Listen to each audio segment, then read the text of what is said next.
Man, as many times as I hear that song, that opening, I can't get enough of that. Hi, everybody. I'm Ron Onesti from Rock and Roll Heaven here in St. Charles, Illinois, just outside of Chicago at the Arcada Theater, welcoming you to Artist on Lockdown, our weekly show that we do some hanging and banging with some of rock and roll's biggest stars. And my brothers on this show, I'm going to welcome them onto the camera now.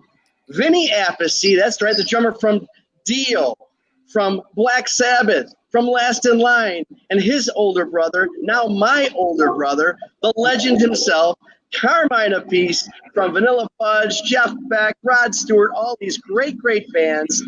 And we have with us another Vinny. Now, I don't think you're Italian, Vinny, so you're got to be number two, which is how it works on this show. But we have, actually, I am. You are. That's why we got you on here. Ladies and gentlemen, since 2003, he has been the guitarist in the legendary, iconic rock band UFO. Please welcome Vinnie Moore. How you doing, buddy? Hey, guys. How's it going, man? Good to see you. Man, Good. it's great to see you. I don't think we could hear Vinny, my brother. Hey, Vinny, do sign language. Do sign language. Yeah, he's going to do Let's some of get this him to like Italian sign mime language. us when we talk. Well, you know what? We're going to rock and roll with it. We'll keep going with it. And, You know, drummers are always too loud. For once, we can't hear them. Well, especially Vinny.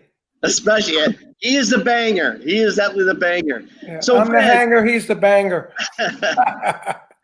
So what you been up to, Vin, during this whole freaking pandemic crazy stuff? I've been doing a lot of DIY, man. Just things around the house that I haven't been able to get to for years. I finally had some time to get things done. And I'm past that now. I'm going to start doing some musical stuff, you know, writing and recording some new stuff soon. I have a question. Working on some videos for songs on my new record. Is that the record that Stevie mixed? Yes, Soul Shifter. Stevie D. Yeah. Did a great job, man. Awesome guy, very talented. He's awesome. Yeah, we're finishing our new Cactus record. Once we finish the mixes, we're going to give him the mixes, and he's going to bounce them all to analog and back. And, wow! The next Cactus record we do, he's going to definitely mix it. You know. I'm excited about it. Great player, man. Great mixer. Great recorder. Yep. Good guy So too. let's touch on that, Vin. Soul Shifter came out in October. And then, you know, you're just about getting a head start, getting a running head start, and all this crap happened. So have you got plans to do some support, some live support once the pandemic is at bay? I thought you said some porn. No plans to do porn. No more. You're done with that, huh? Oh, come on. Yeah, that's like when I was younger, man. All our dates are canceled for the whole year, and we had a lot of dates, unfortunately. So I'm kind of a little bummed about that. But luckily, I got a solo tour in January that I got in, and then a UFO tour right after that in February, which ended on a cruise. You know, I was on a cruise. I've been to Italy. When the whole COVID thing started, I was in Italy. Oh, so I'm lucky to have escaped all that stuff, fortunately. And I'm home, safe and sound, and ready to go out there and rock whenever we get the word that it's okay to do so. Well, you know, everybody wants to know. I mean, you know, we're going to go deep into your career a little bit. You know, Vinny, Carmine got a bunch of stuff they want to talk to you about. But, you know, we get questions from the audience, and everybody's like, you know, even at the Arcada, it was like the retirement tour, the last show of UFO. Last order. The next 50. Last order. So, what do you think? Is it still going to keep happening? I certainly hope so. I know a lot of our dates are getting pushed back to next year. So, you know, we'll rock in 2021. Everybody wants to keep going. Phil is kind of thinking he's ready to throw in the towel. but he's back and forth a lot, man. You know, I think he had a health scare a couple of years ago, and that kind of determined his decision to not go on to announce the farewell tour. But we're all kind of hoping he'll, you know, change his mind and want to do it a little bit more. Yeah. So 1987, I believe you and Carmine had a little bit of a run-in. Well, I think I first met him. It was a run, not a run-in. It was a run. Yeah, I was doing a clinic for Philadelphia Music down there. My friend Tom Hunter. Remember Tom Hunter? I don't, but I remember Larry Nowley in Delaware. It's I think where I first met you. Yeah, and then we did Philly too. Then we did Philly. And anyway, so you know, my clinics, I always had a guitar player play with me and a bass player, and usually they sucked, you know. And it was the same, right in there. Yeah, right. I don't think so, because I was doing like, I don't know, what, 10 cities maybe we did, something like that, 8 or 10 clinics. And when I played with Vinny, Vinny was just monstrous. So I told my Sabian guy, I said, dude, we got to take this guy with us, you know. So he had his first album just coming out, right? Am I right? Yeah, Mind's Eye. Yeah, he had the first album coming out. So we went out, and that was, I guess, Vinny's first tour to support the album was on my clinic tour. And that's when I met him. Right, I was like 21 at the time.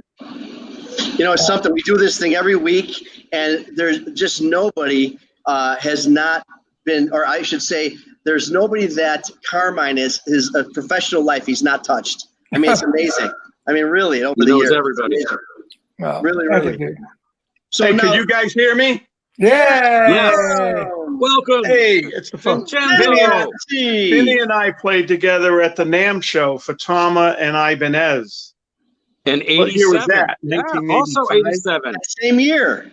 The same year. And Ronnie came in. I remember Ronnie being there watching us. I was so nervous. Really? Great. Is that where that great picture came from of Vinny Appice, Ronnie, and you? Yes, the Ibanez Tama booth at NAMM in January 87. Wow. Yeah. It was hot as hell in there too. It was very hot when we got going.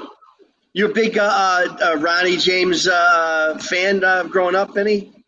Absolutely. It started with Rainbow, that first Rainbow record, and Rising, and Long Live Rock and Roll. I was a total Richie freak, and so yeah, he got Ronnie, and it was like, wow, this is amazing. You got another. Oh wow, that's totally cool. So you had more hair back then. Yeah, you see, there's an inset of a looks like of a different time on that picture. Did you meet 87? The inset is 87 at NAMM, and the other one is maybe, I don't know, 8 years ago in Camden, New Jersey, at a Heaven and Hell concert. Yeah. Well, it was at least 10. It was at least 10 because he passed away 10 years ago. Oh, okay. Today's his birthday. He's in the old math. Today's Ronnie's birthday. Oh, wow. Oh, wow. He would have been 77, man. Wow. Wow, man. Older than me. What? Really? Older than me. Wow. Yeah. That's tough. That's scary. Hey, Ringo's older than me too. He just turned 80. Yeah. That's a big thing a couple days ago. It looks great, baby. Somebody asked me today, I was doing an interview, and I said, well, do you think you'll be touring when you're 80 like Ringo? You know, Ringo's still out there touring. I said, look, if I was touring like Ringo tours and, you know, probably private jets and everything else, it's easy to tour like that. I said, but when you're touring like the way we tour on like a Sprinter van or a bus, or it's a lot more. You know, it's a lot different. You know, I said he probably has his own doctor and masseuse on the tour with him. Yep. Why didn't I write "Hey Jude"? Damn it! I was just about to, and he stole it from me. That's only one. Yeah, right. That's it. I mean, you listen to that Beatles channel. There's so many hits. It's unbelievable. And then you get Paul's hits, then George's hits, then Ringo's hits, and John's hits. It's unbelievable. Well, Ringo's hits, they say he's right up. I haven't counted them, but they say he's right up there with all the other Beatles. Not as many as Paul, but almost as many hits from his solo career. Yeah, he's had a bunch of hits. I don't know. I never counted. Really? When you hear him on that Beatles station, it's a lot of hits. So another question, Mr. Moore. So we know Schenker left, early on, actually. I mean, when you guys come by us, there's always somebody, and they're yelling out Schenker's name, or that kind of thing. How much of that is his style, obviously being from Germany, from being European, heavy duty European? How much of his style would you say still resonated with the band after he left, or would you say it's completely different? Well, he wrote a lot of the songs, so of course that element is always going to be there.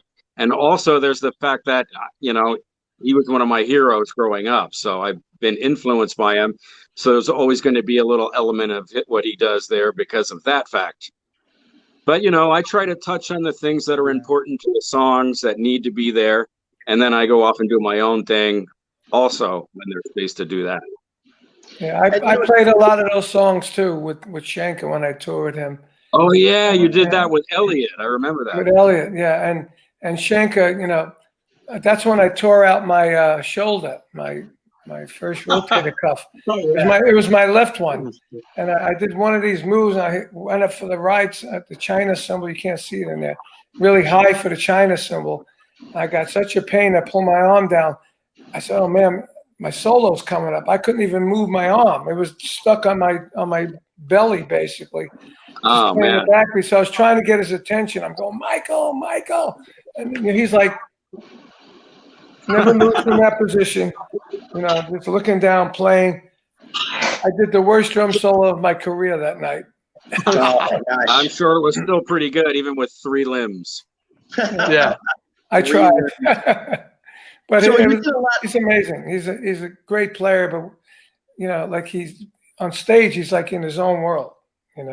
Yeah, I know that. Yeah, that's for sure. In fact, I opened for him in '99. We did 32 shows together in America, and that was a really cool experience. At that point, he had a little zone on stage, like he had his tech put down white tape.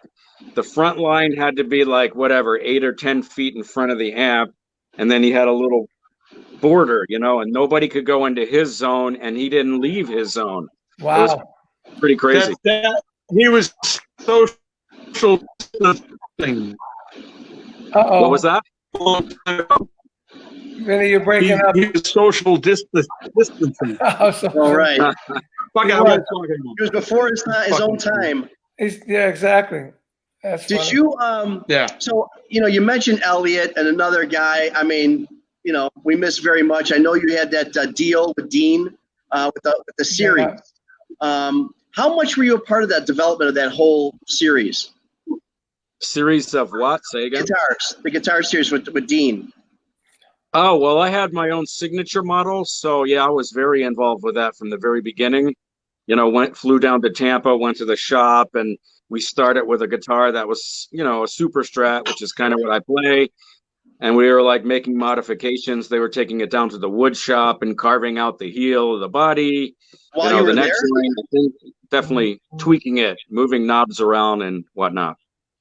Well, you guys all have your deals, Carmine, Vinny. I know you guys have your obviously your drum deals, your Ludwig deals. How much I've always wondered. I mean, I know obviously, hey, if there's some whatever it is, your personal deals, whether there's cash involved or there's product involved.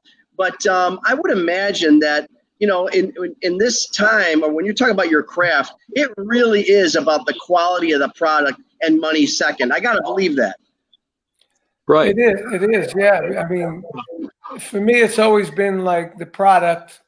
And I was lucky when I was developing a lot of stuff. I was at Ludwig, and we didn't have any front money or anything, but they always guarantee clinics, And I'm sure you had that kind of deal too, Vinny, where Dean would say, "Well, you got X amount clinic," and Vinny Guitar Vinny had those kind of deals too, like Michael Badio.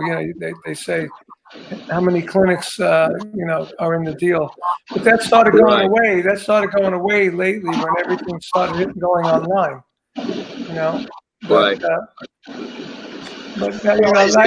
I'm still with D-Drum, and I love the drums they made for me, and they're not anything like my old drums are totally custom sizes and everything. Mine are pretty stock sizes, but they sound great. So Sweet. Vinny, you're pretty. I mean, I've known you for a bunch of years now. I'm honored, just like with these other guys, to have worked with you. You've come to the Arcada. We've done a bunch of things. We did a show in Florida. I don't know if you remember Fort Lauderdale. Before you, I do remember that. Yeah. Yeah, before you went on a cruise. Rock cruise. Yeah. Yeah, we did that, and my buddy Mike Piazza from the New York Mets was down there. He was. I hung with Mike. Great. That guy is a freaking rock and roller, like knows the deep, deep bands. He's coming up with names of bands. I'm like, what are you talking about? He's a real rock and roller. He plays drums a little bit, I think. He plays drums. He's a really good guy. He loves it. So, again, I've worked with you a long time. You're one of those real, like, humble guys in rock and roll. I mean, we talked about Shaker a minute ago. Think about his personality. Think about what he's about. And then think about Vinnie Moore, the differences in personalities. Take us down the road a little bit, how the whole UFO... Well, we're both crazy. Well, that's for sure. How did the UFO journey begin for you? They were looking for a guitar player, and their initial idea was that they wanted to find a guy from England, because Phil and Paul were in England. And they couldn't really find anybody, so they expanded their search to Europe. Couldn't find anybody in Europe. Initially, I think they talked to John Norum, but he was doing the Europe thing again. And so they basically then expanded their search worldwide. And that's when I heard about it through a mutual friend, Jerry Carrillo, who used to do sound for them and also was like my production guy. And so he said, hey, you're looking for a guy I think Vinny would really fit in well with the band. And then he had them contact me, and basically I sent like a CD of maybe 10 or 11 of my songs to Phil, and I didn't think I'd even hear back about it, to be honest. But about 2 weeks later, my manager called and said, hey, Phil really liked your stuff, and he wants you to join the band. So nice. It wasn't even like a trial. He wants you to join the band. Right. He was looking for a guy to come in and not only played well, he wanted a songwriter. That's what he had with Schenker and the other guys. And he wanted a guy that he knew could write songs. And I think he liked that I was also a songwriter. And we never even got together. Like, the first thing we did is we met in Germany to do that first record. And we were just kind of corresponding by phone. And I was sending my ideas to him. And he was working on things at home. And then we got together to record. We rehearsed for like maybe 10 days in the studio. And Jason Bonham actually joined the band at that time, too. He was the first drummer when I joined the band. Yeah, he was there for the first 2 years, I believe. And we just went through these songs, put our ideas together, and started laying it down. And the tour didn't happen until months after that. And here you are 17 years later. I thought maybe this will last like 3 or 5 years, whatever. I never thought it would go 10. And here we are like 17 or 18. And I'm going, what? Where'd that time go? It's just insane. Well, I've never been in a band 17 or 18 years straight. I hear you. You haven't been married that long either. Well, I've been with Leslie that long. I'm good. Leslie, actually 17 years. But luckily, I was married 50 years. Remember that? The 5 different women. Who? Yeah, let's go to the Rod Stewart marriage counselor there. Yeah, right. Figure it out. They all hang together. I mean, he's got the whole deal figured out. I know that's really pretty wild. The whole bit that Rod does. He has holidays, all the wives, all the kids get together. Yeah. I could never do that. How wonderful. I couldn't even imagine that. An ex-wife orgy. Oh, my God. Yeah. So, wild. Ben, you've got, obviously, you've been with the band 17 years. Which you got to say which Vin you're talking to. Oh, I'm sorry. So, Vinny, you're with us, right? Oh, Vinny's Fin Band. There he is. Yeah, call me. I know who you're talking about. I know. Whatever. Call me Barbarino. Yeah. So, hey, Moore, what's this about? Moore. What's Mr. Moore? About the shrapnel years? What about it? I mean, tell us about. I'm getting a lot of questions about just about the shrapnel years, artists you work with, that kind of thing. Oh, that was real exciting, man. My first record was on Shrapnel, and that's where I met McAlpine. He played keyboards, on that record. Tommy Aldridge was on drums, Andy West on bass. And Tony and I have known each other for years, you know, always kept in touch and have done things together. We just did a tour of Japan like a year or two ago, which was a lot of fun. And, you know, and then I left Shrapnel and didn't come back again until 99 for my second record, which was The Maze. And then I did Defying Gravity with Shrapnel and then also a live record. So I have like 4 records on that label, and it was awesome to be a part of that when I was first starting out. A young colt from Delaware flying out to San Francisco to be on a record was totally insane and surreal for me. Well, it had to be which record did, hold on, Ron, which record did Joe Franco work with you on? He played on my second record, Time Odyssey, and my third record, Meltdown. Right. Now, Joe Franco, Ron, is one of my students. Oh, that's well, why like I said before, who isn't? Yeah. I mean, really? He was literally a student. He came to my studio in Long Island and took lessons from me, you know, when I had that. And I remember he was telling me, yeah, I'm playing with this guy, Vinnie Moore. I said, yeah, I know Vinnie Moore. I said, he did his first tour with me, the clinic tour. Carmine, awesome guy, awesome player. Are you guys, I mean, I know, you know, obviously, Vinnie Moore, you've got instructional videos out. I know these two guys doing books out and clinics. Carmine, are you still doing a lot of lessons, a lot of clinics, that kind of thing? No, clinics are dried up, probably for Vinny and for all of us, really, because the music stores are fading away because all the pop music has no guitars in it. You know, there's no more heroes, you know, so the music stores. Yeah, the music stores are died, but you know, I know Vinny does some clinics. My brother Vinny does clinics online. I'm about my to cousin start doing Vinny. that. My cousin Vinny. Yeah, I'll be my cousin Vinny.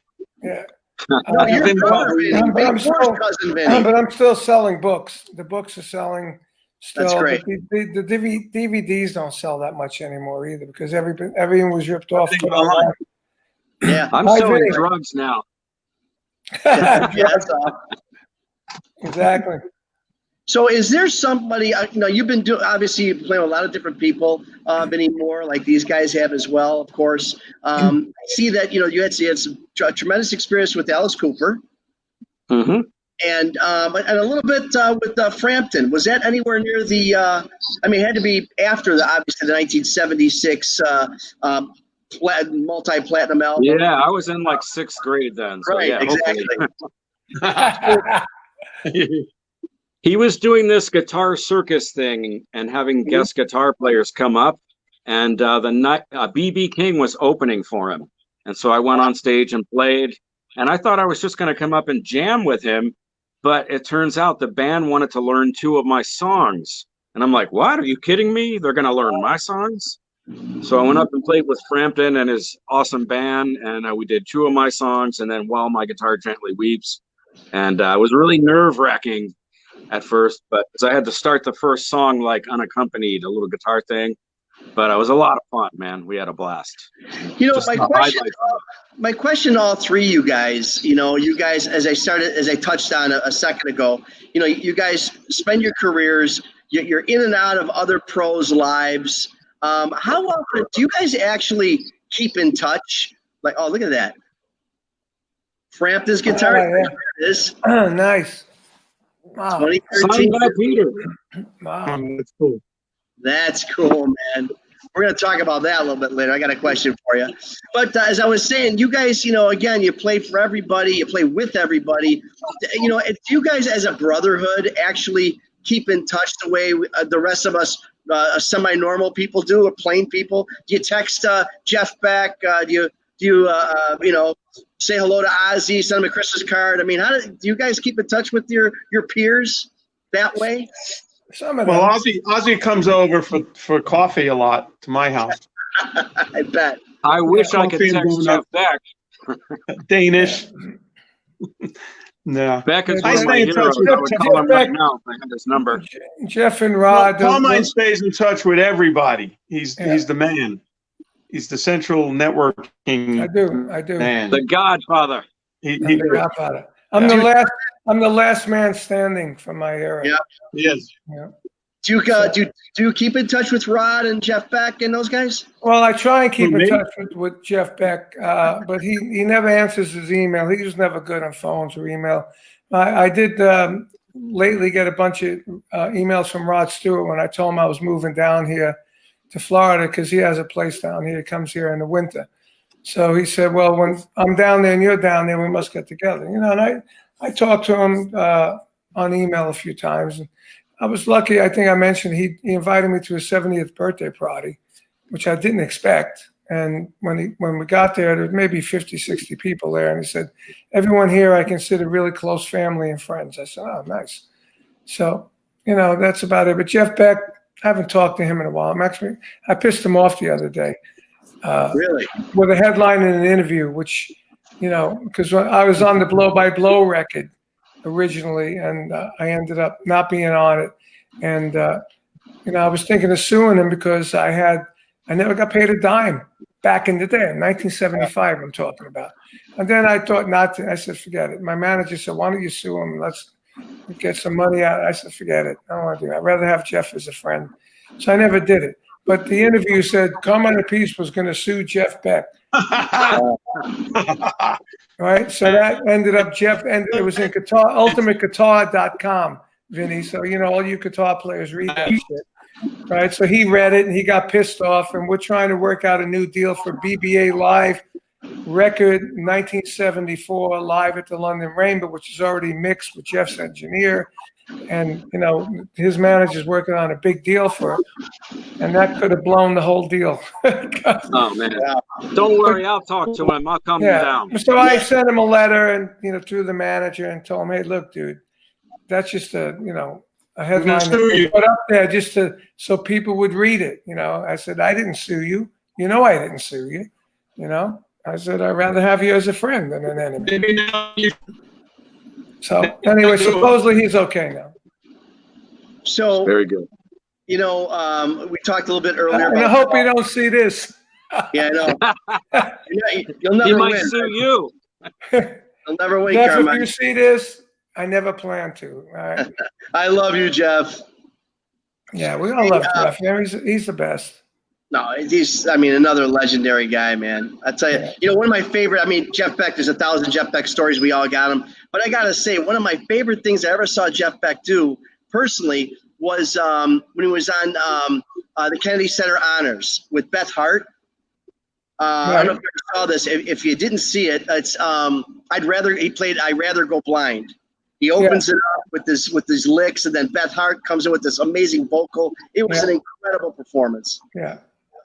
Oh, Jeff is Jeff. He's originally. Yeah.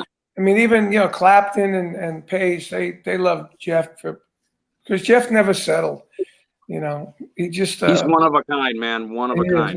He's an amazing player, and he'd rather be building cars than anything. And that's how you know he's a one of a kind, because they're one of a kind when they start playing the first couple freaking 3-4 notes and you know who it is. Those are one of a kind guys. I saw him open for Santana once, and before he came on, the lights went down. They didn't come on the stage yet. I heard one note, and in that one note, it was totally Jeff Beck. I got chills, oh my God. He's got that. I saw that tour in LA. It was he was open for Santana. It was great. It was great too. He's one of my. He was supposed to come out and jam with Carlos, and he never came out to jam. No. Carlos was looking for him, and he never showed up. No, that's Jeff. Hey, come on, I'm here. There. The first lead I ever learned was Jeff Beck from Blue Wind. And I figured it out by ear, and I was so happy, man, I can play lead now, man. I'm a lead player. Right. Hey, what's that umbrella doing behind you? Oh, I set up some lighting in my studio recently to do some filming and whatnot. It's the whatnot. With my porn movies we talked about earlier. Yeah, I just did my first filming in my studio down here in Florida. I have a guest house that turned into a studio. Vinny's building me the computer to record on, and I did some recording video. I have a song called Code 19 on my Guitar Zeus record, which is all about what's going on now. You know, Code 19 or COVID 19? Code 19. But the opening line is feels like we're living in a movie. You know, it's not a dream. It's Code 19. It has homicide, suicide, genocide, everything that's going on around us is in this song. It was written in 1997. You know, so oh wow, I decided I'm going to do a video with it. So lyric video. So I did it once. I had a white background, and my video editor said, "Oh man, I wish we had a black background." So I talked to Vinny. I said, "What color background you got there?" I got a black curtain. So I went out and I bought the biggest tablecloth, black one I could find. I put up a pipe and I covered up all the gold records I had on the wall then. And then I reshot it, and it came out great. So now that's going to come out in a couple of weeks. But that's the first thing I did in my little studio. Oh, wow, man. You were ahead of your time there with that song. Unbelievable. You know, Mr. Moore, obviously you're a Ronnie James Dio fan, of course. We talked about him earlier, and we did reference that it was the 10th anniversary just, 6 weeks ago or something. And I'm bringing this up only because Carmine and Vinny did a tremendous tribute to him, and we did a show right on Ronnie James Dio on that day. Yeah. Tell us about that, Carm. Well, let Vinny tell it. My brother Vinny, where'd he go? I'm trying. He's in and out with us. We're having technical difficulties. Okay. With this week. Vinny, are you there? Vinny. Yeah, I was getting cut off here a little bit. Oh, there you go. You sound He's great. the most technically savvy too, which is ironic. Okay, did you hear his question about the Monsters and Heroes? We did the video.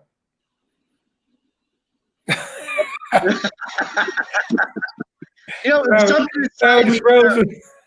inside me is saying that he's doing all this on purpose. All right. Anyway, Vinnie Moore. So we did this song for our solo album called Monsters and Heroes. It was written about Ronnie James Dio by my King Cobra guys, Paul Shotino, me, and David Michael Phillips. And we did a King Cobra record, but we didn't do this song.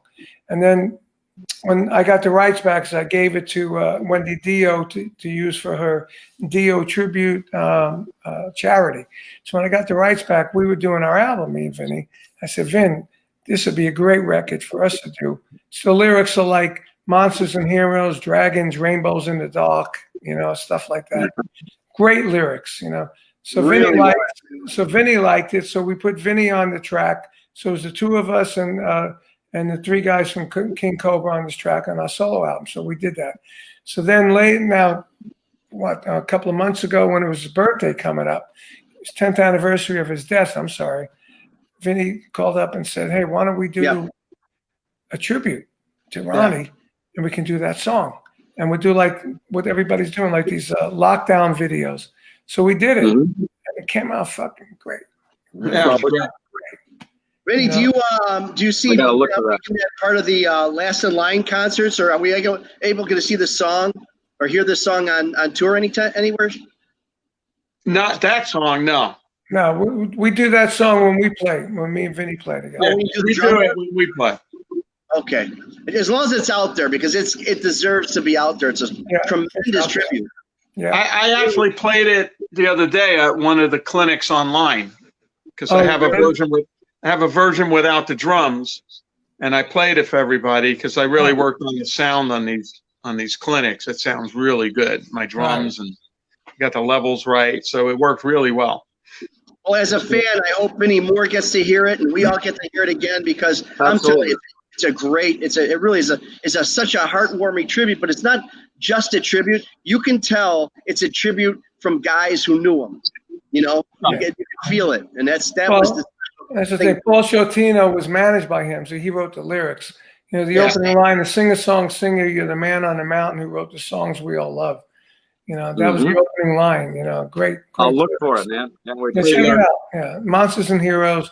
You could see the original version from our album with Paul singing and me and Vinny in the official video. Just put APPICE, Monsters and Heroes, and it'll come up on YouTube. Put Appice, don't put a piece, so you won't find it. That's why I said put APPICE and you'll find it. Not to dwell on those rock and rollers that have gone on, but you touched on Phil maybe having a little bit of a health scare, talking about retirement, not talking about retirement. How much was the loss, you think, of the two Pauls, effect on him and on the band? I know losing, Paul Raymond, I love that guy. He was just I know we all did, but I know when he came by, a sweet guy, and it just was so terrible, the loss of Paul Raymond, Paul Chapman. You think that any of that's having an effect on where Phil's thinking about retirement? No, he started thinking that way before Paul died. We had a year off, and then we went out and we started the Last Orders tour, and we were really rolling along, and then Paul died. And I thought, okay, this is it. Phil's definitely not going to want to do it now. It's going to frighten him off again, but for whatever reason, it didn't. And so the logical choice was to go and get Neil Carter, who was in the band in the early 80s, the Paul Chapman era. And Neil came in and kind of revitalized the band, I think. He excited and added a new energy and really, set us on fire. I feel bad to say that because poor Paul passed on, but sure. And we'll miss him, but we're going to roll along and go with it as long as we can. Yeah, you guys sounded great on that tour with Neil. Neil was so cool, and I never met him before. What a nice guy. Great guy. Very nice. Yeah, he knows a lot about music too. Instructor. And Vinny Appice, now that we can. Okay, so you're Vinny and Vinnie Moore, your cousin Vinny, because you can't be a brother. Yeah. So, but Vinny, we touched a little bit on, we lost some of our legends and heroes, and obviously, the whole Dio thing. I mean, is it cliche to think that, Dio is still with us, with you when you're on stage, you're feeling his presence? Does that still happen? Yeah, somewhat for me. But the weird thing is I have a lot of dreams about I'm hanging out with him. Really? It's weird, what does that look like? What does that look like? You guys out? What does that look like? That's it. Yeah. Oh, there it is. There it is. Yeah. Gotcha. Yeah. So I have a lot of these dreams, and Ronnie's in it. I don't know what that means, but he's definitely hanging out. Are you playing? Maybe he's waiting for you, Vin. Oh, thanks. Please. Well, there's a song called "After All" on the Black Sabbath, the Humanizer album, and there's some lyrics in there that he read in a book that there's a chance of returning. Oh, and really? Singing this stuff, Right. It really sticks out, those words. I read in a book I once read that there's a chance of returning. And we just went into the Sabbath-y big fucking monster riff thing. So who knows? He might be trying to return. Hey, what about that hologram thing, Vin? I never really saw it. I saw it on the phone. I really couldn't tell. But you can't. He can't move out of the box. It's a screen. So. It's like Schenker. He's like Schenker. Yeah. Maybe he was a hologram. Oh, yeah. My God. I used that Schenker technique at a rehearsal because when Pete Way was in the band, he's one of these guys that is always talking and always getting right up in your personal space. Yeah, Pete, yeah. So I formed this little white area and I said, Pete, you can't come into my zone. And I even wrote on the floor in tape, "No way zone." And it was a joke, but it's funny. He was so respectful. He would stop at the white line and stand there. He would observe my personal space, but then he would lean over into my zone. And he's kind of lanky, so he's still close to me. And I'm like, Pete, you're still invading my airspace. You can't go past that line, even in the air. Oh, Vin, sorry, mate. Oh, yeah, I'll back up. Sorry, mate. You sounded just like him. You really did. Yeah, that's what he sounds like. We toured with Dio on the Holy Diver tour, and Pete's Wasted. What was it? Wasted. Yeah, we did. And every night with Ozzy too. With me, with Ozzy. Every night he would come up and sit with Ronnie and apologize for something. I'm sorry, Ronnie. But it was more of an excuse to have a drink with him. Exactly. Yeah, he was definitely a drinker. And then I just found this cassette of a long time ago. we tried to put a band together. Me, Phil Moog, Pete Way, and Tracy G, who played with me in Dio. And I found this 2 songs, and it fucking so heavy, and Phil's singing his ass off. And I found it, and I sent it to Phil, and I sent it to Eddie Trunk. He's such a fan. Eddie freaked out. He loved it. And I sent it to you Phil. have to release that. Why not release it? Well, that's what I'd like to do. And he took a while to respond, and then he said, "Oh man, I'm going to get to it. I'm going to listen to it." And then I never heard from him. But this thing that sounds familiar. It fucking kicks ass. And Phil's singing like probably the darkest song he's ever sang, because it's really heavy. You know, the guitar I'd player. love to hear that. What was wrong with Phil? What kind of health scare? Hey, Vinny, Moore. Well, you know, he had a hernia, and he didn't know what it was for a long time, and he had to get surgery. And then like people started dying, like Fast Eddie Clark and somebody else that he knew, and Chris Sangarides, and he just started to like get spooked. You know, I could go on the road and never go home again, kind of thing. And I think he's gotten over it, and I hope, you know, we do more shows, but we'll see. It's a good thing he wasn't on the road with me and Vinny in Europe. What happened there? I almost freaking died of a massive nosebleed. We were on the plane, and they dropped us off at the Azores in the middle of the ocean. You know, and Vinny was like took great care of me as a brother. Wait. We start playing in Canary Islands. Canary Islands. We start the Mob Rules song. We go, ba-da-da-da-da-da-da-da, and I look over, and his blood pouring out of his nose. I mean, pouring. Air pressure? I go, holy shit. So he runs off stage. Luckily, the dressing room was behind the stage. It was a nice place. Yeah. And I'm like, now what do we do? This is whole built. The fans are going, this rocks. He's look at bleeding. them. These guys got real blood effects. So anyway, I had to play 5 songs. I played 5 songs, and then I told the audience, I'll be back in 5 minutes. I'm going to check on Carmine. I ran back. It looked like Charles Manson was back there murdering people. Blood everywhere. My God, really? He said, how you doing? I go, what does it look like I'm doing? I'm freaking bleeding. Like, look at it. It looks like a murder scene. Well, what's from? So long story short, we stayed an extra couple of days in there to see if he was tired, and the doctor gave him some blood pressure pills. That was it. So then his Leslie Gold, Carmine's girlfriend, books us a business class flight coming home. You know, so it's less stressful. So we take 1 flight, 2 hours. He's fine. We're in where were we? Was that Lisbon, Portugal. Lisbon.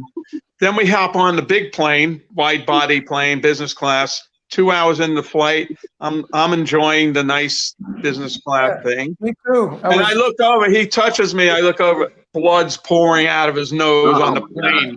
Did we find out why? Did we find out why?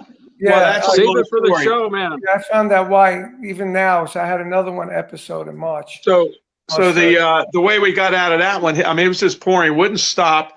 All the stewardesses and stewards were over there. They're trying to help him, and filled up a trash bag of bloody tissues and stuff. So luckily, the guy in front of us was a doctor. He's not my friend. Was his name he Vinny eventually he had to tell the pilot, look, he had to tell him twice or 3 times, you got to land the plane. Somebody's going to die, and he's a famous drummer. He's going to die on your plane. He's going to bleed out because he lost half his blood. Yeah. So we landed in the Azores Islands, which is dots in the ocean, the Atlantic Ocean, I guess. They even have flights in there once a week. You know? And then we had to get him in the hospital. Tropical places to get nosebleeds. I know what that's all about. Hey, I'd like to land there in the Azores. Yeah, right. I wanted to go to the Azores, but it was quite a thing. And then we had two medical airlifts later. I ended up in New York with my nose packed, and they said 1 more day I would have been dead because oh my God, it's all infected. You know. Were you feeling like faint? I don't remember half of it. You know, Vinny tells me when I got out of the Azores of surgery they knocked me out to pack my nose. They took me to a room. I don't even remember that at all. I remember waking up. I thought I died. I was in a black room with nobody in it, and I said, I must have died. So I started praying. You know, I became more religious that night. You know, the bad thing was I don't speak their language. So we're in the Azores at this hospital, and the doctor doesn't speak any English. Yeah, it was a freaking nightmare. Nightmare. And we were there for 3 days. Like, oh, yeah, terrible. and they don't really, you know, they're not like American doctors. You know, they do things and it give you pain. They don't care. I started screaming at one point. He's on the phone with my girlfriend, and he's like, she's going, "What's going on?" He goes, "I don't know." He's just, you know, and he's yelling at the doctor. I came in. What the fuck are you doing? This is my brother, man. Yeah. You know, mess with the Italians. That's why I don't go. I'm not going to Europe or any traveling like that anymore. Yeah, you're better off. Just come to St. Charles. That's all we care about. I'm to St. Charles. That's where I'm going. America only. Hey, there you go. Vinnie Moore. So we all have. I know on my side of the equation, we all have our Phil Mogg stories. He's quite the humorous dude. I mean, some of the things he's done and said, I know I've shaken my head. And without getting yourself in any trouble, do you have any Moggisms that you could share? Oh man, you must have a million of them. I have a million, but I'm drawing a blank. Well, I'll tell you one. When we did this band, this is 1992. I talked to Phil. Everything was cool, and Pete. So they came over. They flew in and stayed at my house. And not so Phil came in, and then Pete. I picked him up at the airport, and Pete brought his wife, and then he brought his dog. I have cats. He spent 3 or 4 days at my house, and it was unbelievable what went on. You know, with Pete mainly. You know, Phil would just go, "It's Pete, it's Pete." Yeah. But we had a great time. But what a trip! Unbelievable. Phil came to my house too once for 10 days. We were supposed to be doing pre-production. I had all these song ideas. I brought him down here in my studio, and I was all set up for him to scout out some whatever lyrics or whatever, working on these songs. And we didn't record one thing of him. Wow. He would come down. He didn't even want to listen to the songs on my recording setup. He had a boom box, and he was playing songs on a CD. And he was reading his notebook going, "Oh, let's see my notes. Right here, I've written this." Like as if somebody else had written it. He didn't remember. Wow. And basically, we drank for 10 days and didn't get shit done. Wow. And he's like, "Well, I'll tell you what, when we meet in Germany for rehearsals, pre-production, I'll have the lyrics, everything ready then." And then, of course, we showed up there a couple months later, and he had nothing again at all, which is typical. Phil was English, though, right? Yeah. He's English, and he never writes till the last minute. So you never know what the song's going to be. So you record your part, and then when the album comes out, that's when you hear the vocals. So was Michael Schenker the only German one in the original band? Yeah, he was. Yes. Okay. Good. That's interesting. So why recording in Germany? Our manager lives in Hanover, and found a guy to work with over there named Tommy Newton, who had his own studio. And when I first joined the band, you know, that's kind of the way it went. We did like maybe the first 2 or 3 records there. Who's the manager? Peter Knorn. Okay. I think I heard that name. I don't know him. Peter, so he's been managing for a long time. over there. What's that? He's been managing. I mean, I've been dealing with Peter since the beginning. He's been with him a long time. Yeah, since I joined the band, he was the manager. He used to manage Schenker before that. Yeah. That's amazing that the same manager, 17 years. That's pretty unique.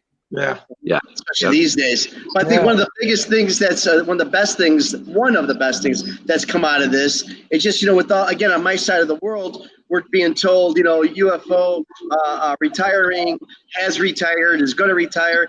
But it sounds like, you know, notwithstanding this COVID thing, there are no signs of retirement. It doesn't look like. Looks like you're going full speed ahead. We're winding down the last orders tour is all I know, and I hope it goes on. I hope it's one of those 8-year Scorpions final tours, but of course, it's definitely not going to be that long. Or the Kiss tour. Yeah, exactly. Hey, Vinny, I asked all our superstars this question every week. You've been playing forever. You've been playing for a bunch of people, playing for presidents and kings all over the world. Is there one piece of memorabilia or something that you received as a gift that is really something near and dear to your heart? Special.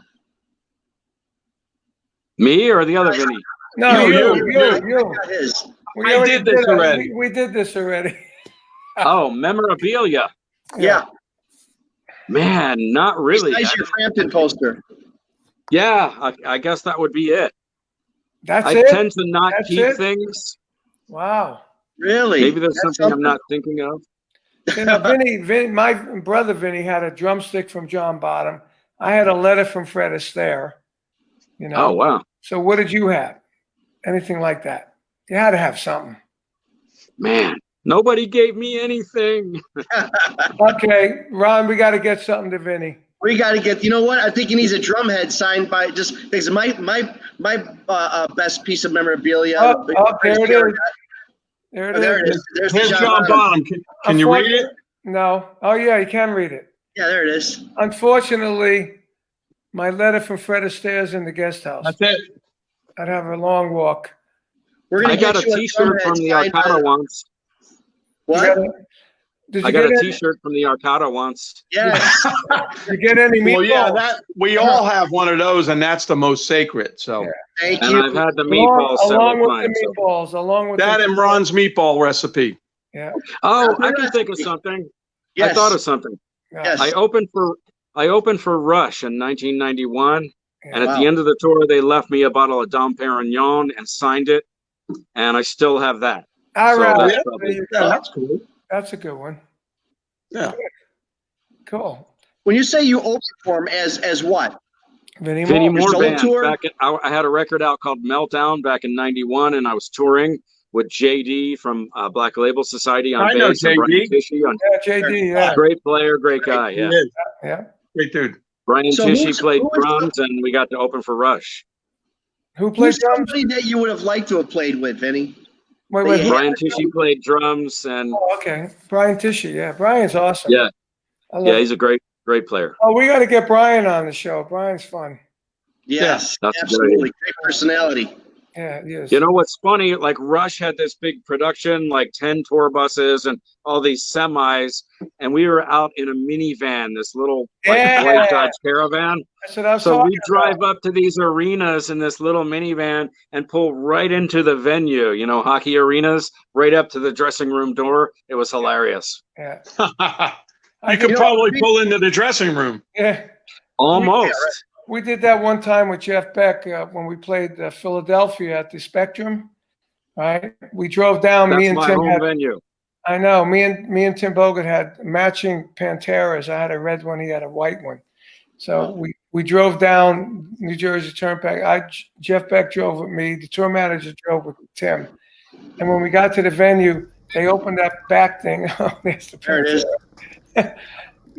we drove right into the venue, right in between, like where the trucks would pull in, you know, and it was in between the bleachers, and you heard the engines in there, boom, you know, and you see the people, the fans are looking over things, and what the hell is that?